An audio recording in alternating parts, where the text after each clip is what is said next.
Good morning, everyone. My name is Joe Gowsworth. I am one of the senior forecasters here at the National Weather Service office in Little Rock. And today will be the big day we've all been waiting for. The eclipse will be coming on in the next couple of hours. So we're going to do a quick weather briefing about what to expect during the big event. And then we're going to quickly transition from eclipse mode to severe weather and flooding mode. Overall, the forecast is likely unchanged. We are going to see a large amount of high cloud cover, those high, thin cirrus clouds, over a good part of northern, western, and central Arkansas, including the path of totality. In this area, there will be a medium to high chance of viewing the eclipse, but it's not going to be perfect by any stretch. But once the eclipse is over, we're going to rapidly increase those clouds and thicken them up, and the pattern will become very unsettled with showers and thunderstorms developing tonight, Tuesday, and Wednesday as well, with areas of heavy rain. In fact, more than 6 inches of rain is possible across the southeast half of the state. With this much rain, there is a potential for flash flooding and eventually some river flooding. So let's take a look at the forecast for the eclipse. You see on our map the yellows and the greens, which gives us a medium to high chance of seeing the eclipse. However, we are expecting some high-level clouds, so it's not going to be perfect, but I still think we'll be able to see a good part of the eclipse. If you live in southeast Arkansas, it looks like those clouds are going to be a little bit thicker and a little bit more widespread. So we'll see how thick these clouds are. We are expecting them to overspread the region this morning, and hopefully, though, they won't be too bad. Now, if we take a look at the satellite from 8 this morning, we do see all those high-level clouds in Texas and eastern Oklahoma, and they are heading this way.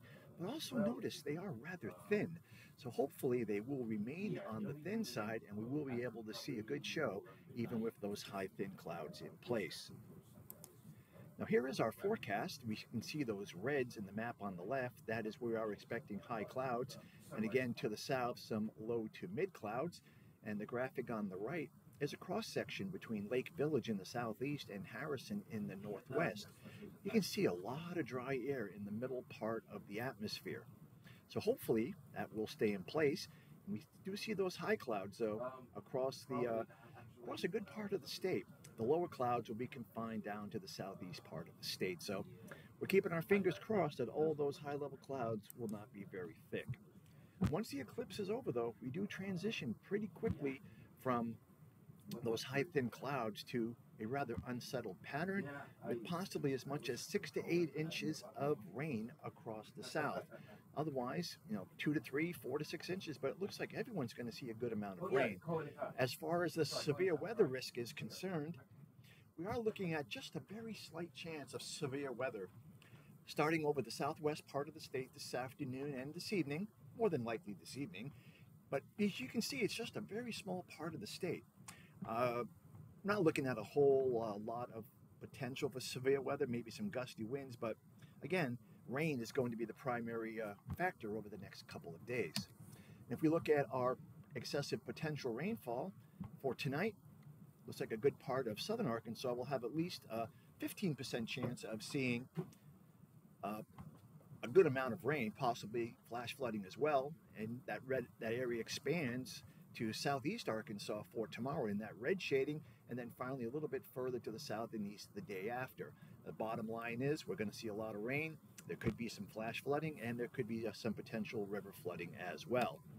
And with that in mind, we do have a flash flood watch in effect for southern Arkansas, for most of southern Arkansas, but we do expect this to expand over the next day or so once the eclipse does end.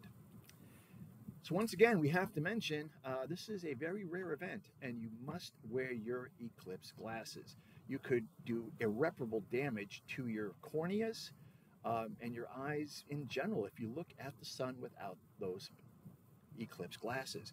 Regular sunglasses will not cut it. You must have the eclipse glasses that are available anywhere, if there's any left at this point. Now, you can take your glasses off during totality so you can see the corona of the sun, but outside of totality, please wear your eclipse glasses to avoid hurting your eyes.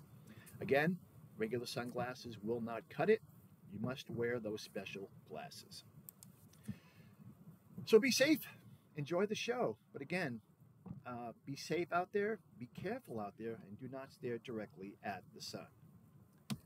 For the latest weather information about the eclipse or the flooding potential or the heavy rain or anything in general, there's lots of ways to get a hold of us. You can visit our website, you can visit our social media pages where we'll have all the latest information. So enjoy the show. Again, be safe out there. This is a very, very rare event, and you should take full advantage of it. And hopefully, those clouds will stay on the thinner side. That's all we got for today. Hope you have a great day. And again, stay safe out there.